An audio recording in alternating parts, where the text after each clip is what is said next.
SEB sa ilalim ni VP Sara Duterte sablay ayon sa COA 2023 audit. Hindi lang umano mga estudyante ang bagsak sa ilalim ng pamumuno ni Vice President Sara Duterte sa Department of Education noong 2023. Ayon sa Commission of Audit, bagsak din umano ang ahensya sa pagtupad sa mga pangunahing target nito tulad ng pamamahagi ng mga gamit pang-edukasyon, pagbili ng libro, pagkuha ng mga guro, pagpapatayo ng silid ng mga notice of disallowance laban sa mga transaksyong sangkot sa mga irregular, hindi kinakailangan at labis-labis na paggastos. So ito po talaga yung mga nangyari sa pamamahala ng ating Vice President Sara Duterte. Ang daming mga irregularities talaga. At kailangan niya itong sagutin kaso hindi niya sinasagot. Kasi nga siya ang Vice President ng Pilipinas. Makapangyarihan kaya ayaw sagutin ang mga tanong ng lahat. O, ganun yon. Samantala, hirap na ang mga Pilipinong estudyante sa science at math. Bokya ang nakuha ng DepEd sa pagbili at pamamahagi ng gamit pang science at math. Bokya din umano sa pamamahagi ng mga gamit pang TechVoc. Tingnan nyo, kulang-kulang na kasi may mga nangyaring mga hindi inaasahan. Saan napunta mga perang yan? Yan ang tanong, di ba? BP, sagutin mo naman. Ha? Sa planong pag-imprenta at paghahatid ng 8.7 million na libro at instructional learning materials noong nakaraan taon, 1.8 million ang naisakatuparan o 22% lang. 22% lang ang baba. Ano na naman nangyari dito, Vice President Duterte? Anong ginawa niyo sa budget? Ha? Pagdating naman sa pagkuha ng mga guro, target ng DepEd na punan ang 15,365 na posisyon sa simula ng taon. Ngunit 11,000 lang ang nakuha, 72%.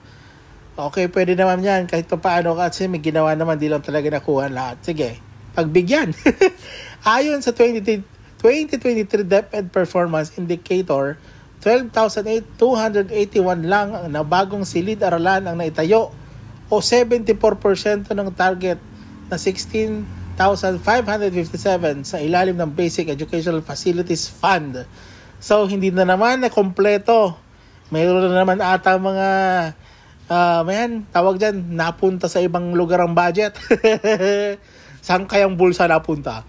Kahit may sapat na pondo para sa school-based feeding program, 5.3 million lang na estudyante na kinabang sa programa, 77% lang naman ang nakakuha.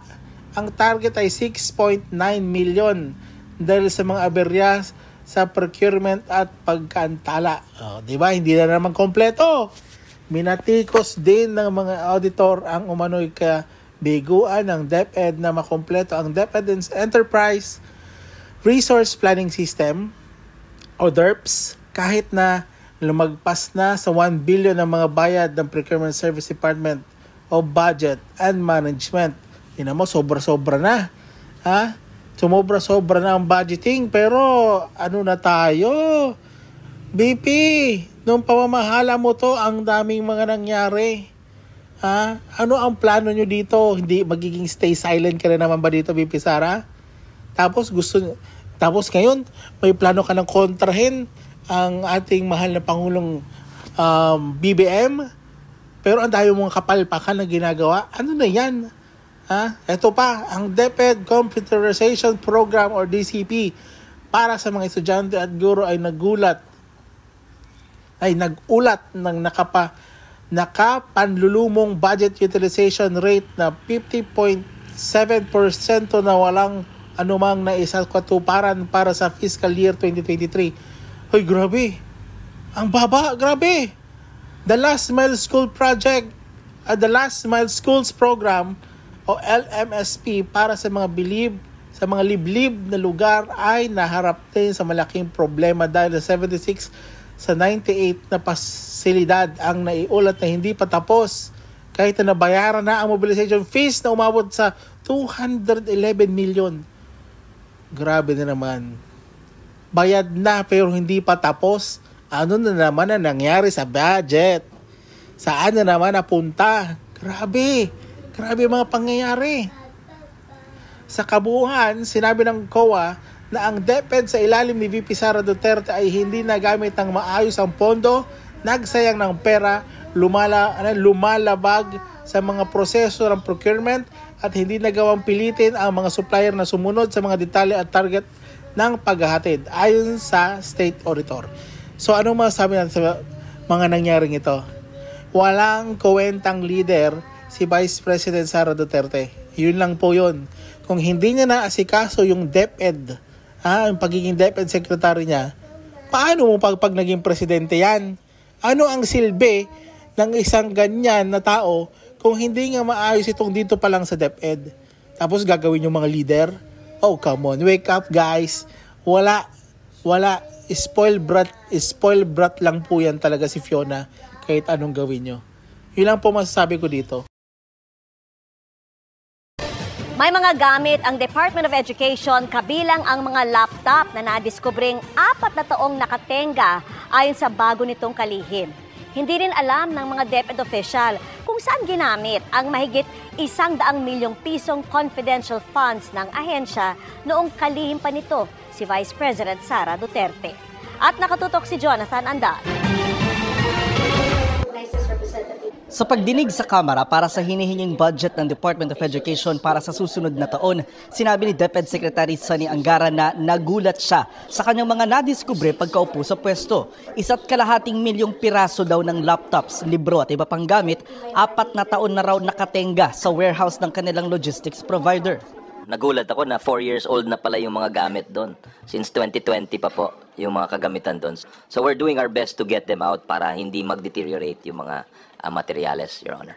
Sinita naman ng mga kongresista ang DepEd sa mabagal umano nitong paggamit ng budget at natirang pondo. Halimbawa, sa 11 billion pesos na pondo para sa computerization program, 2 bilyong piso lang ang nagamit.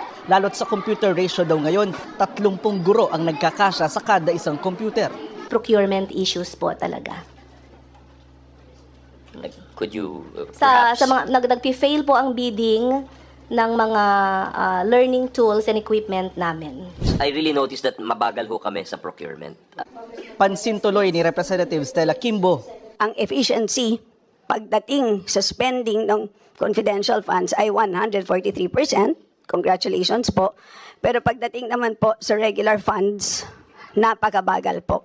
Sabi ng mga opisyal ng DepEd ngayon, hindi nila alam kung saan ginamit ang 112.5 million pesos na confidential funds ng DepEd noong panahon ni Vice President Sara Duterte. Kung alam ba namin yung details nung pinagamitan, we do not know because we're not part of the process po ng utilization and liquidation. Naging controversial rin ang confidential funds ng Office of the Vice President noong 2022 nang lumabas na ang halagang 125 million pesos ginastos ng OVP sa loob lamang ng 11 araw.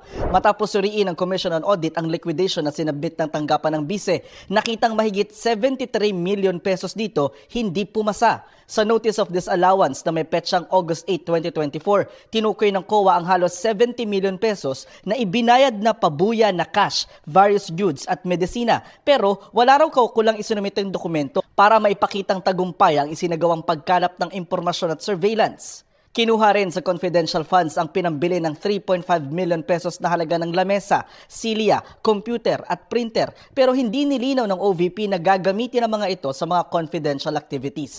Ayon naman kay Representative Hervilia Luistro, sinubukan umanong pigilan ng Office of the Vice President ang COA na ibigay sa Kamara ang audit report nito.